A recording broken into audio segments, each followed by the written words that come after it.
The 1966 Buick Riviera by AMT ERTL. Coming up next on Monster Hobbies, what's in the box? What's in the box? What's in the box? What's in this box? What's in the box? Hello Buick fans, are you ready once again for another one of these great Monster Hobbies unboxing videos? Well, today we have another one of these really cool, really stylish Buick Rivieras from 1966. Another great thing to compete with, like the Studebaker Avanti and other awesomely designed cool things out there back in 1960s land. So don't forget to like, subscribe, and share this video with all your friends and family. Let's get it up to 100 likes so that everybody that's into Rivieras can find this video. And now, without further ado, let's go down to our Buick showroom and see what's in the box. Style, beauty, and grace all await you tonight in our review of the 1966 Buick Riviera by AMT. Now, this is the second generation Buick Riviera. The first ones came out in 1963, and this one is a body reskinning that's based on the 1966 Oldsmobile Toronado. However, the Toronado was a front-wheel drive car, and the Buick Riviera was rear-wheel conventional drive. So, looking at the box, we have a beautiful picture of a real Buick Riviera on a nice autumn day, which is kind of befitting the times that this video is going to be coming out. So we'll just turn the box up here.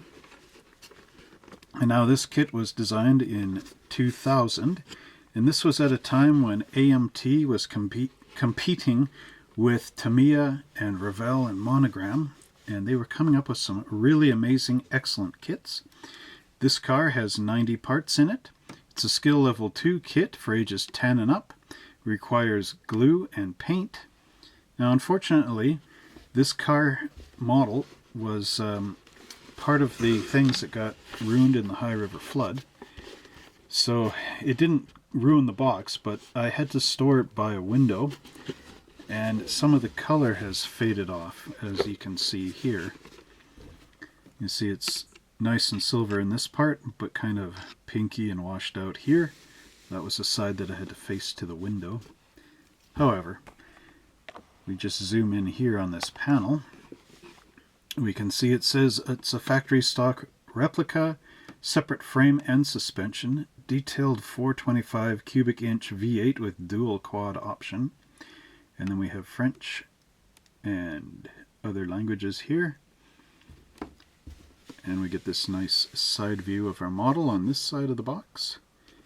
And just zooming back out again, you can see the color difference here, how it faded out. But anyway, so there's our Buick Riviera, and now I'll just open up the lid and show you how AMT packed this back in the day. So we move our lid over to here, and you can see our nice instruction sheet, which we'll review next. Then we have our chrome pieces in plastic. We've got our body just sort of put in upside down.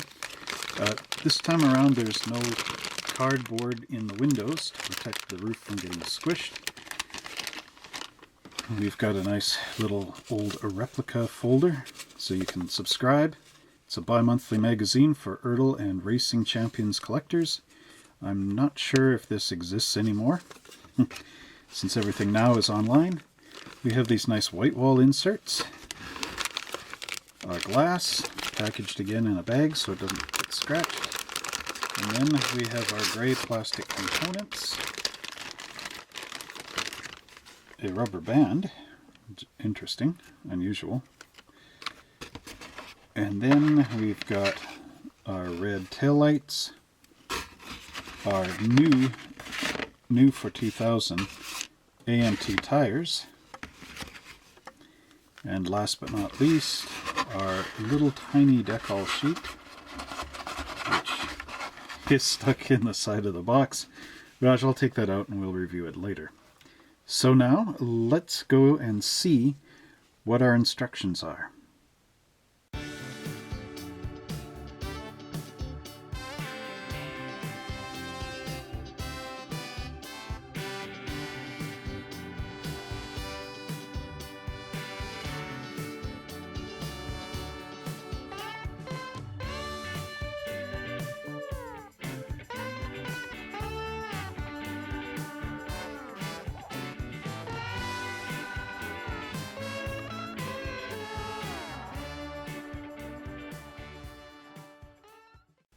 And here we have our Buick Riviera instruction sheet.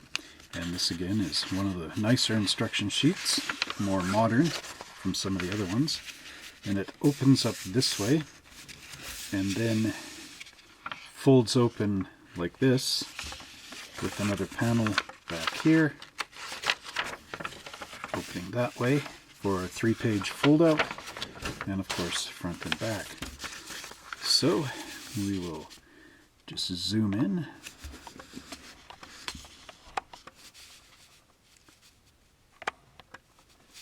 Okay.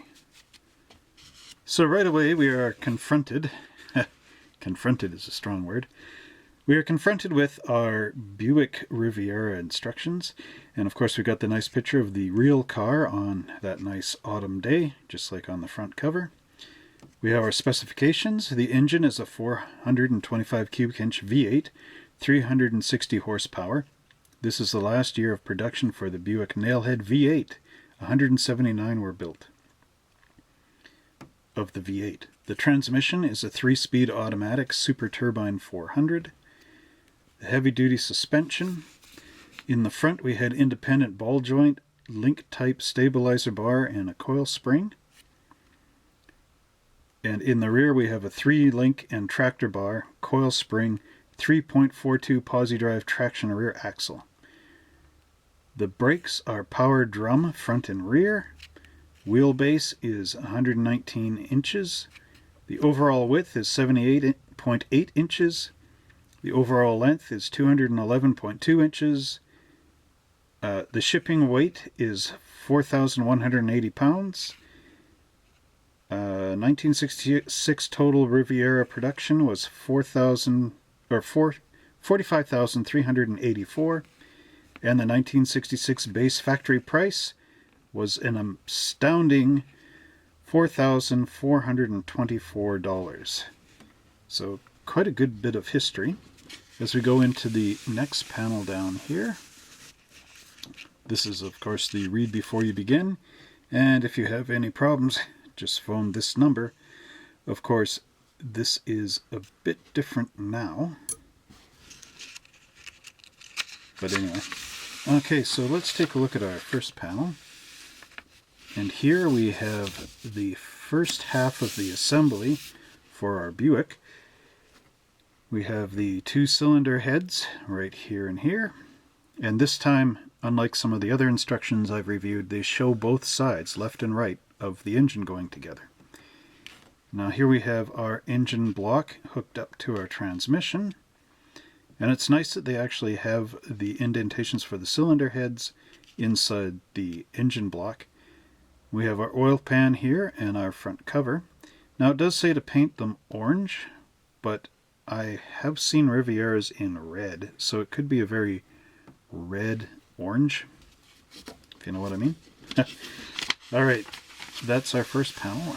Now we get into the second panel here, and we have our valve covers, right and left, our 2 4-barrel carburetors, the distributor, starter, alternator, power steering pump, our belt and pulley arrangement, and our fan.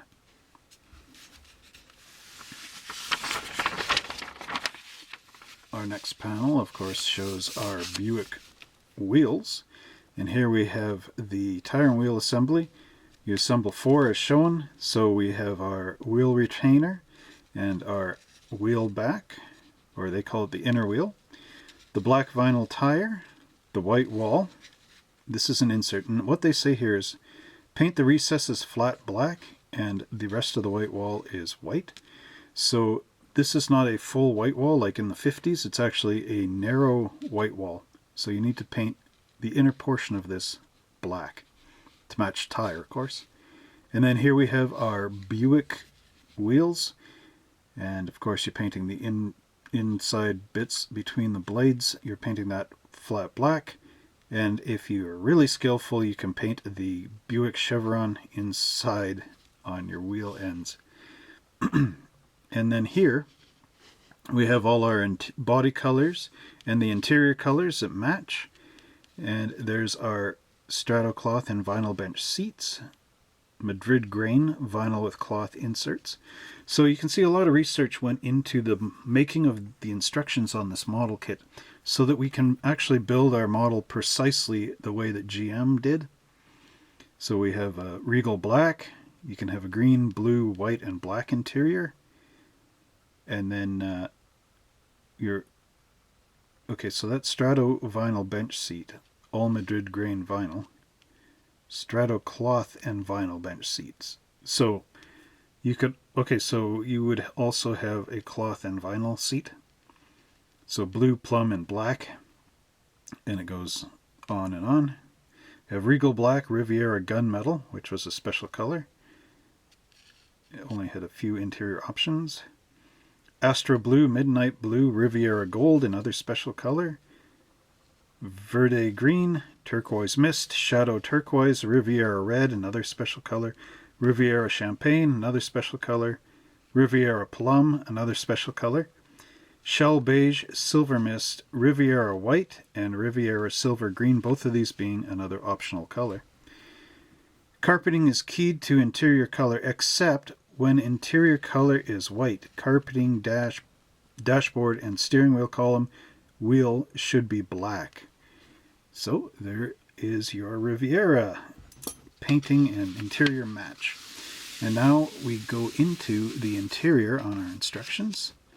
And this is the good old days of the competition between Revell Monogram and Tamiya Japan, when we had the separate side panels, the separate seats, dual separate here, separate firewall, and master cylinder and power steering pump,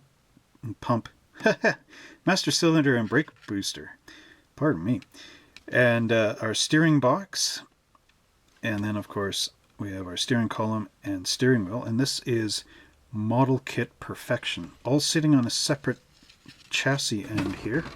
Oops. And very beautiful, well done models, as we will see when we open up the plastic.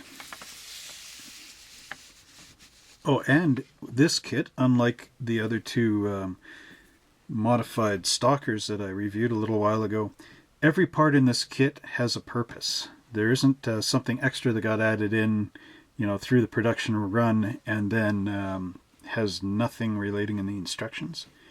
So here we have a beautiful 6-piece exhaust pipe system, 8 pieces if you include your manifolds. The separate X frame that will glue in here. Of course, you got to put your engine in first. And we've got a separate radiator and radiator hose, which again, the radiator hoses in a lot of the model kits are either missing or they they are not supplied, I guess, which is the same thing. Anyway, okay, so now we're going to look at the multi-piece suspension components.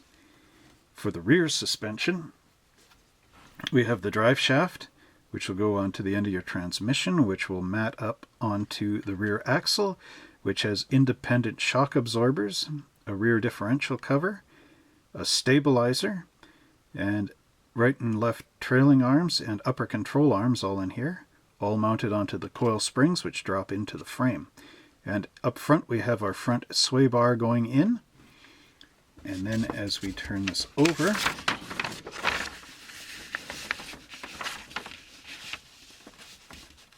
we get into the panel that shows our wheels going on. It's a special note: when installing assembled wheels, place a small amount of cement inside each wheel retainer.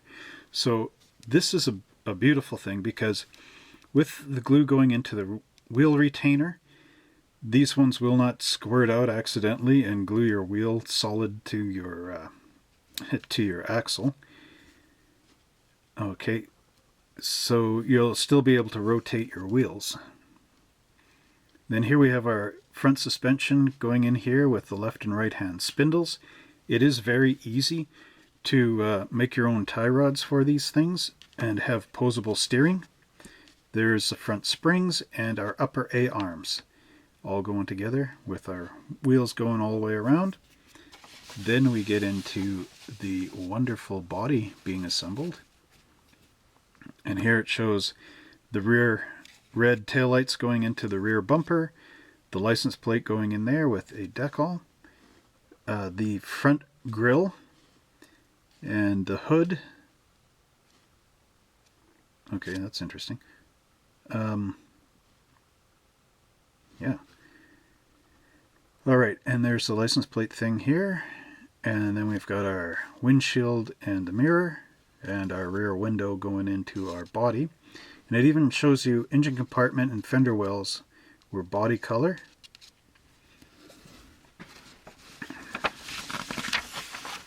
Then we come over here, and this shows the final assembly of our interior chassis and suspension all linking into the body here.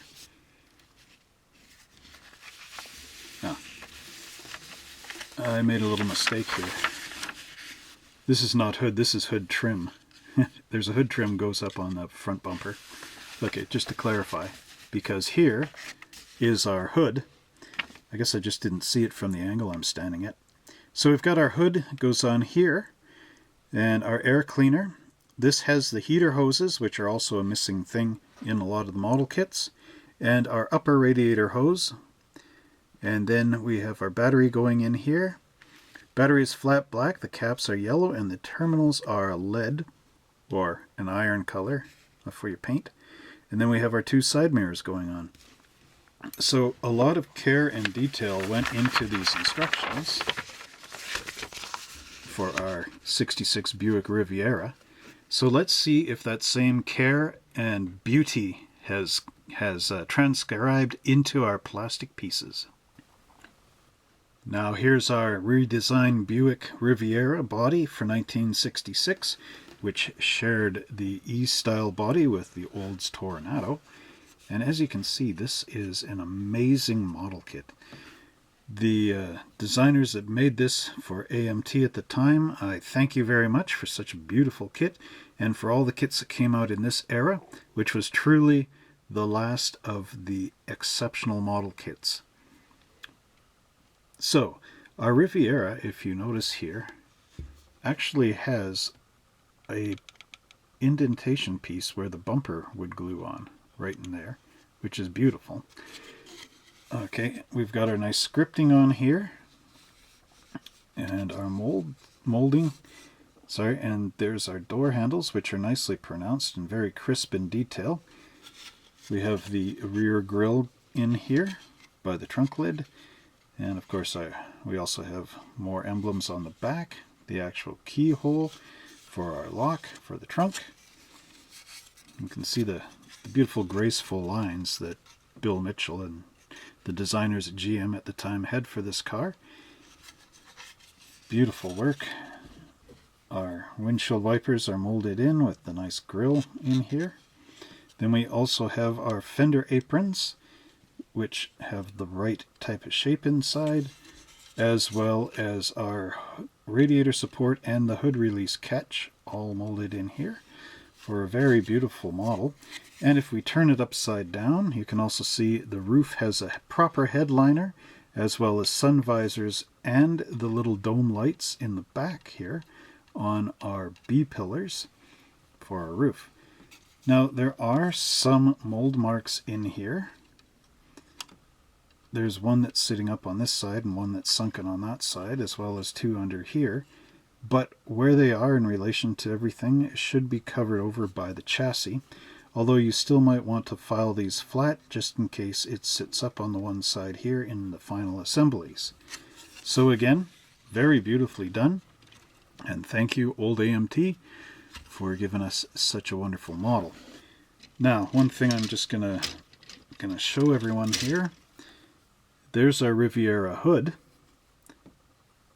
and we'll get into that in a minute, but you can see that the fit and finish on this is nice and tight, and it will look beautiful on your finished display model. Next up, we have the parts tree that has the hood and our front suspension component on here. Now let's take a look at our hood, and this again is masterfully done. You've got the Riviera letters right along the hood edge, which are pretty hard to pick up here. Well, you can kind of see them. And then this nice chrome trim that goes through the center of the hood. Underneath we have our ribs, but there is no fireproof mat molded in here. There are a few mold marks going on. There's our hood catch and all the rest. Nicely detailed underneath here, and a beautiful looking hood.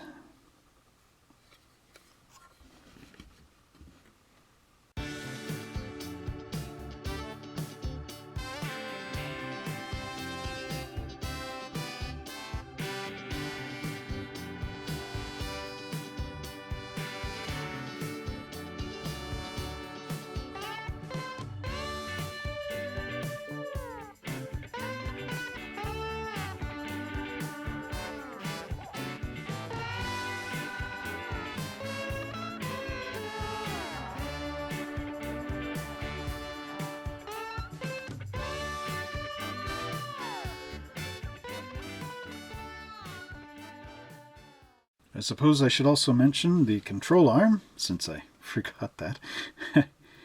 Beautiful detail on it. You can see, of course, all the proper components. There's our steering linkage in the front, and our members here. Turning it over, we have places for the springs and the front spindles, and everything is molded beautifully. Next up, we get into our multi-piece chassis, which is quite a beautiful arrangement here. And one thing you'll notice is here's a spare tire underneath, and the gas tank is bent around for the spare tire to fit in, just so that you have a nice low trunk area, and the tire is underneath the floor, just so it won't be sticking up on you. But unfortunately, because the Riviera is a smaller type of car, the gas tank has to be put somewhere, and this would be a slightly smaller fuel cell than some of the other cars of the time, but again, has to go somewhere. But just look at the beauty on this. We have all these holes here for the frame to lock into. We have the proper type of floor pan arrangement for our feet to go into. Just beautifully well done. And turning it over, of course, here you would have your mat in here on the real car. And there's your spare tire dropped down quite a ways. Anyway, we've got a carpet molded in. There are some mold marks here and here, but they are put in a good location because our back seat would cover that and the front seat would cover this. And then we've got a mold mark there and one there. But again, the door panel comes along here, goes across, and then covers that over. So you will have to scrape this because there's a bit of flash, but overall it will work out perfectly. These bumps here are not mold marks, they're actually part of the floor mats. So again, very nicely done. And of course we have our 1966 Buick Rivera used under license, molded right in there. So I'm just going to move this off to the side for a minute and show you the perimeter X frame. Just zoom back a little. There's our GM Buick X frame. This is a carryover design, first introduced around 1958 when they got rid of the perimeter frame for lightness. Went into a side-supported body style, similar to a unibody. Alright, so just take a look at the beauty of this frame. This is like a real frame. We have the curvature for our axles and everything to fit through. And then we've got a nice engine compartment with the motor mounts molded right in, as well as the cross braces and everything else that go in there. And if we bring back the floor pan assembly, you'll note that it goes in, fits in beautifully with all the holes that are in here. And these holes, of course, are for exhaust pipes. But again, perfect fit and finish. You cannot discredit this kit for not having an excellent fit and finish. Now to further on with our undercarriage components, we have our exhaust pipes, both front and rear, with 4 mufflers on there. Then we've got our control arms for our rear axle here, the rear axle cover, which glue on there, and more supports and license plates. And if we turn this over, you can see the nice crisp detail on the rear axle. Beautiful work again. There are a few mold marks in here, unfortunately, and they do impress right on that circular part of the rods, or the shaft for a rear axle. So again, you're going to have to use some needle files and some filler to get that together. Every excellent model kit must have a few flaws, I imagine. Now our next parts tree is a little bit of a mix. We do have our front bench seat here, and then we've got our radiator hoses, actually our heater hoses, pardon me. We've got our shock absorbers here and our front and rear springs. We have this, wow, multi-linked rear differential. Drive shaft. A multi-linked drive shaft. Look at this. 1, 2, 3 sections with a little end here. Then our A-arms and our spindles. So let's just take a look at this. Usually I do the interior all together, but because this is molded on like this, I'll have to do it this way. You can see pleating in here. Now this could actually be, it's sort of it's a bench bucket seat if you look at it, because this center console here should fold downward on the real car. I'm not too sure though, I haven't seen it done in a real Riviera. And there's our steering wheel there, beautifully done. And we've got our springs, and again, lots of multi-piece drive shaft. On this side, of course, we see our mold marks. So you can either try to address these or carefully glue this drive shaft in. Keep that in mind that those little things will be there, and try to glue them so they're sitting up in the drive shaft well. And there we go for those components. We also have our steering box and our front sway bar, which again are molded beautifully and very highly detailed. And now we have another parts tree that clearly displays the Buick 425 cubic inch engine with an automatic transmission, which is a very nicely molded engine block. Our block, of course, is attached to our transmission. Here we have our radiator. We've got our fan belt arrangement, belts and pulleys. There's our battery. Not sure what this part is. Kind of got bent and folded over. Anyway, there's our dashboard. Here we have our cylinder heads, our intake manifold, our nicely detailed valve covers. There's our exhaust pipes, our manifolds, exhaust manifolds, the oil pan, the 2 4-barrel carburetors.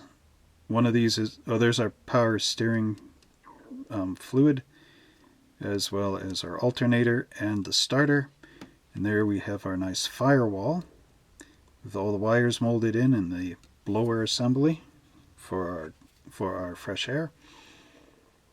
Here's our radiator hoses, front engine cover, the fan, and our steering column.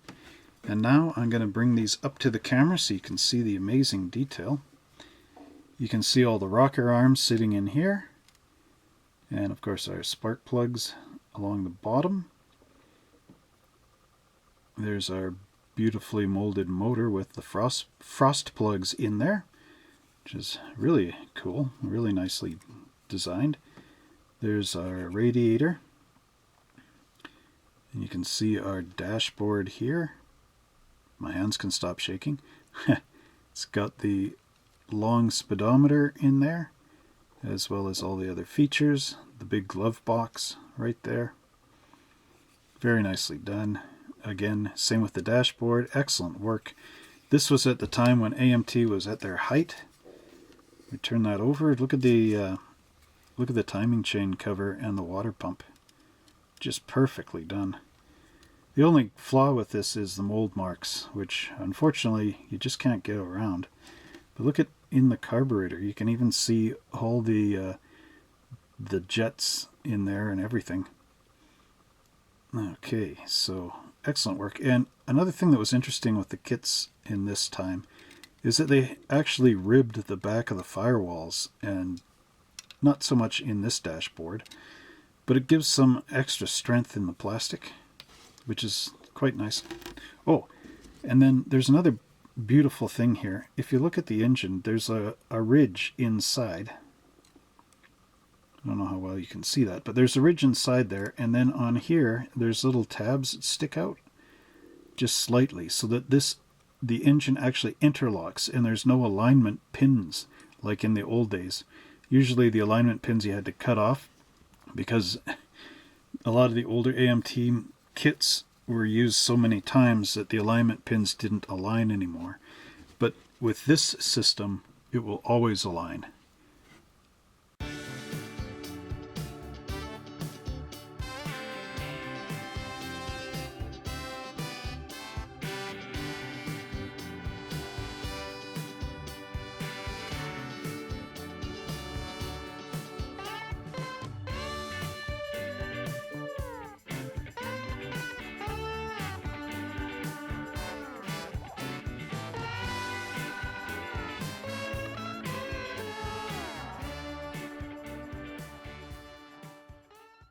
And now we have our final gray sprue, and in this one we have both our left and right hand interior panels, and as you can see, because they're separate, you get excellent detail in here. You even get the proper Buick door release mechanism, or the handle for it, as well as all the nice pleats on our bench seat and the little vents here for the trunk. And then here we have our wheel retainers and our wheel backs, which the wheel backs look perfectly like how a rear drum brake backing should look. And again, very beautiful work, very well researched and very well molded. Of course, look at these door panels. I mean, look at the detail on there. Just excellent. True mark of perfection. Again, for our bench seat, our rear bench seat. And then look at all the detail on the brake drums. We have the square backing here and everything else. Just perfect work by AMT. And again, if we flip this over, see there's those ridges that are in there. Reinforcing ridges, I guess, to help from the parts warping out of the mold. So again, excellent work from AMT. And very, very beautiful model. And now we have my most favorite part of all the model kits, the chrome tree. And we start off with these beautifully molded Buick wheels. These are accurate to the real Riviera and Buicks at the time, as well as our Buick front grille. And this is that top piece that would glue in there. And our rear bumper here. And there's our beautifully molded chrome air cleaner, the rear view mirror, and our left and right hand side mirrors. Now let's take a look at these wheels in better detail. Look at how nice those wheels are. The bolts are in the right place. They even have open slots in the back, and of course the Buick 5-bolt pattern and the little hubcap area here. Then we have our grille. And it's even got a little hole so you can line up your license plate perfectly. There's the top of the grille, which would go in here. And of course our mirrors. But look at the detail on that air cleaner. Just like the real thing. And our rear bumper. And again, it's got a hole there for our license plate. Although you really wouldn't need, like here you do on the front bumper, because of that triangular shape there, so you need something for your square rectangular license plate to mount to. But here it's sunken in the license plate shroud, so they didn't really need a hole there, but they still put one in so that you can align your license plate perfectly. Next up we have our glass components with our front and rear windshields, as well as our taillights here, which are molded in red. And the taillights are actually quite nice. You can see the detail inside them. There's a couple of horizontal lines going in the back, which is very much like the real taillights of the '66 Buick Riviera.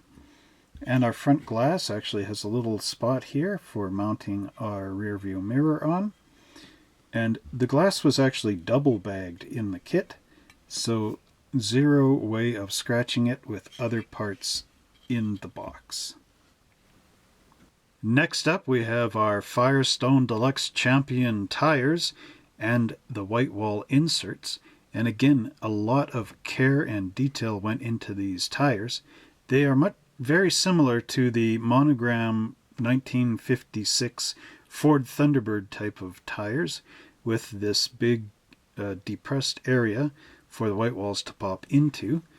That being said, if we look at the white walls, remember I said it was a double line type of white wall tire? Well, in this ridge here is your white wall, and then in the outer part, or the inner part, you're supposed to paint that flat black. Again, very beautiful. There are some mold marks on the back of the white wall inserts, which again can easily be sanded off with a block of sandpaper. If we just put that back here again and look at our tires, you can see the Firestone logo put on here. And again, the nice insert. There is a beautiful tread pattern on these tires, and they are nondescript on the back.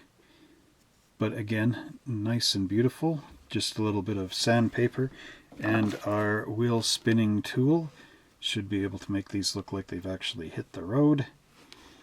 So again, nice, excellent work by AMT. Last but not least, we have our decal sheet. It's a tiny one.